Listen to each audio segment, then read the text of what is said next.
It's time to upgrade our little Fiat 238 van, and today we're going to be changing these chrome surrounds here. You can see these have started to rust, and rust is bubbling through. Now these have actually been vinyl wrapped, but just arrived from Italy is some lovely chrome ones. They cost about £100 a set, so they're not cheap.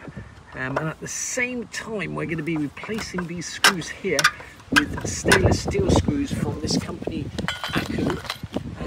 And we'll also be replacing these indicators here. These are actually cracked, but we'll be replacing them with proper orange ones. Look at that. It's not surprising that the rust was bubbling through to the front. What you really want to do is treat the back of these with some kind of rust encapsulator, which we'll do at some stage, but not today though. These chrome rings are held in by number 8 4mm times 20 fully threaded posi raised head stainless steel screws, so they won't dribble rust streaks down the side of the vehicle, which is one of my great bugbears. The plastic is all cracked here. It usually cracks there because people over tighten these screws. We will be replacing these screws with stainless steel ones. That's these here, number 6 3.5mm times 50mm posi countersunk wood screws from a company called Akku. There you go, that looks a million times better. At some stage we will be replacing that grille for a new chrome one. Another one of the upgrades we've done on this Fiat 238 van is replace the rusty, I don't know what they're called, but one was rusty on one side and the other was plastic on the other side. But we've sourced a couple from Italy. It is not cheap getting these bits from Italy, but as I say, you see this every time you get in and out of the van, and I hate stepping over rusty bits of metal. Eventually we will source new carpets, new rubber mats for this vehicle. We will send things like this off to the powder coaters to be powder coated. Then we will at some stage trim the interior of this vehicle. I'm not sure I'll do it myself. I may actually give it to professionals to do. I haven't decided that. The upgrades, or not really an upgrade, but thing I've been meaning to do for a long time is actually put a number plate on this van. It's never had a front number plate since we've had it, and I'm sure one day we'll get stopped, so it pains me to be drilling in through the front bumper, but at some stage we will be taking this bumper off and powder coating it anyway, so I don't think it will damage it in any way. One of the things I've been meaning to do is just put some drawers here just to hide that sink. I may keep all of this open, but I've been waiting for the right bit of recycling or furniture to come along, and somebody's throwing out this beautiful solid cabinet here, so I'm just going to disassemble it and use the drawers and the runners for this project. This drawer down, I'm actually going to use an angle grinder with a very thin metal cutting blade, which is not what you're supposed to do, but it actually works very well for cutting wood. It's intuitive to use an angle grinder to cut wood. You do get straight cuts, and if you encounter nails like this, of course you don't end up ruining your jigsaw or circular saw blade. No 5-minute job cutting out the profile of this here, but we are slowly but surely getting there. Our upgrade all worked out really well. We've now got a drawer which we made from the cabinet, and I think what we'll do is we'll add another one in here, and we can keep our coffee machine and maybe have that as a wine rack or something. Haven't quite decided yet, but these are lightweight drawers on runners underneath, all hidden away, and that looks tickety-boo. One of the things I want to do is put an awning on this van that comes off the side. Now you can't use the standard awnings that clip on the side here because these doors would tend to hit that awning, so it's not ideal. So what I'm going to do is I'm going to replace this section of aluminium here with a much longer section, and then I'm going to attach to that a piece of C-rail that the awning can just slide into, and that will hide away under the roof. Come out here to Kingswood, back and beyond, to a place called Kingswood Canvas. So this is the place to come if you need a pop top on your van, or what they're going to do for us is sort out a beautiful awning. We're going to attach our awning up here and have it coming out. It will look lovely, and that will sort out the British summer for us.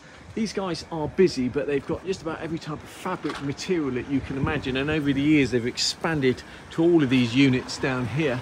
But definitely if you need a pop top or canvas, these are the guys to see. Got the mechanism out. I do not want that roof to come crashing down on my hands, so I've just cut some angled wood here, which hopefully will keep that roof up while we're doing the work. Now you might not be able to see this, but this roof slopes down this way, so therefore when we come to drill our holes through here, the holes actually have to be angled upwards so that if we just drill the hole straight down, that won't be any good, because we want this to actually sit at a slight angle on the roof. I'll show you a trick of how to get these nuts tightened up inside here. You start with a bolt like this and you put it facing this way, and to get it through that hole there, one of our favourite neodymium magnets, hold it over there and tilt this up like so, and that will come straight through like that. And trying to tighten up a nylock nut on there, what'll happen is that'll just spin. The trick is to use a split washer like that and a normal nut, and you'll be able to tighten that. The method of doing it is to drill a bigger hole on this side and then drop this bolt through, so you can get a screwdriver and hold it while you tighten that up. But that is I think messy, because it ruins this structurally, because you've got big holes on this side, and B, it takes far more time than just using a split washer and a nut. Just picked up a roll of this neoprene here. It's self-adhesive neoprene, which will stick to the underside of this rail, and that will protect the paintwork on the roof of the van. Easy to mess it up when you're putting this neoprene on. It's very sticky, and once it's down, you don't want to take it up again, otherwise it'll lose its tack. So you're gonna basically be rolling it along like this. Neoprene on there without any problems. It won't win any awards for straightness, but it'll do the job. Just arrived by courier the day after we ordered them is 5 of these stainless steel M8 x 70mm plain hex bolts. Now what was in there before was these coach bolts, and it's incredibly difficult to undo these because you can't get a spanner around there. So this is a much better option. We haven't gone for fully threaded, as most of this will be going through the aluminium section and through the roof. One of the issues is that the back of this van slopes down, and there's a few millimeters gap here which we need to take account of when we're putting the rail on.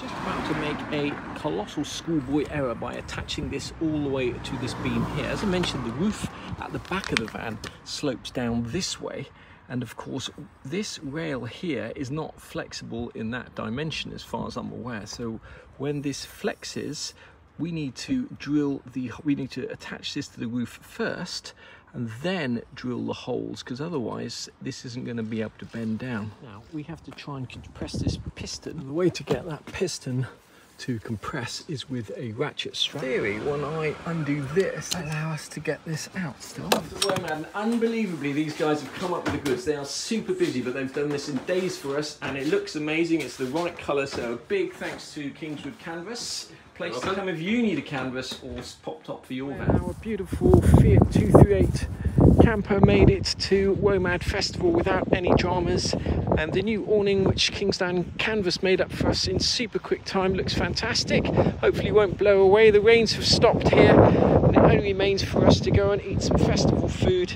and listen to some funky festival music.